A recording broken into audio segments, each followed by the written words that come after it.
Okay, well, this is like the last section on the back, and you can see already now we're starting to release that movement in her hair, which is really nice. And just to finish that back section, what I do is I take a little horseshoe effect just above the occipital bone. Comb this down, because this hair, as you can see, is really not layered. This was the hair that was in the underneath of the section. But the hair on the top now, what I'm doing is taking the hair down, and I'm just coming in and doing a little extra blending right on the surface of the hair. Just a little bit of blending right on the surface. And the Flexion feather razor is perfect for this because it's sharp, it's light, you can utilize it really easy, and it's not over heavy, so you're able to really move it in any angle you want. And then I just go right out to the ends, and then that's the last piece. Now what we should have now is where this hair, as she dries it herself, and when I dry it for the finished look, she'll start to be able to get more lift and more curl out of it. Now we're going to work onto the side sections. And the sides are a little different because there's less hair growing from here to here than there is from here to here. And because of that, we do less of the layering, meaning that we will actually disconnect this piece from about by the temple point. Pull this section down about the same width as the razor itself. And really very lightly now, because I don't want to go through the hair. I just want to give it this similar looseness and feel of the back without actually taking much more hair off. So I'm able to come through and just take that off like that. Now, the other thing with this hair is we want to give a little bit of softness around the perimeter as well, and that is a lot of times people take the hair and they over-direct it forward and they cut it with a scissor or they cut it with a razor and the hair is held forward.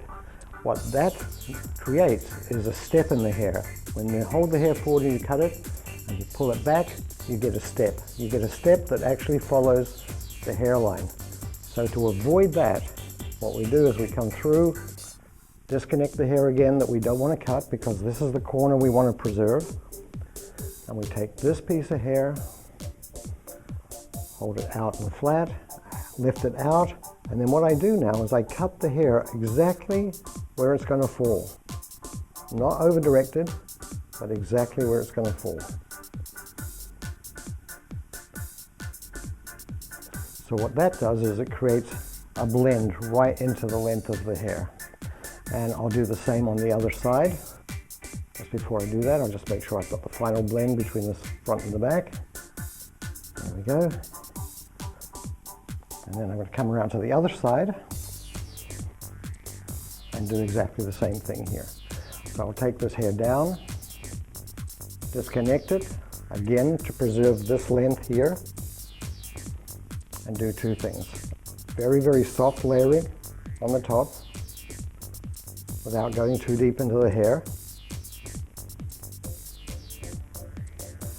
Blend that side with the back, again very gently, and always have your razor moving when you hit the hair. You don't want to start from scratch because you'll have a line in the hair, but always have your razor moving, and then you'll feel that and even if you don't, you have the head flat, you're not cutting the hair. It's only as you turn the razor that you get to the point where the blade bites into the hair, and that's when the cutting begins.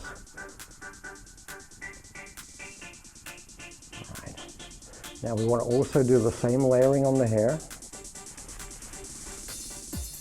around the face framing as it's often called. So there's the longer hair, this is the piece here. And again, as I did on the other side, hold it out from the hair, not forwards, but out, and then I cut in and let the hair drop exactly where it's going to fall naturally.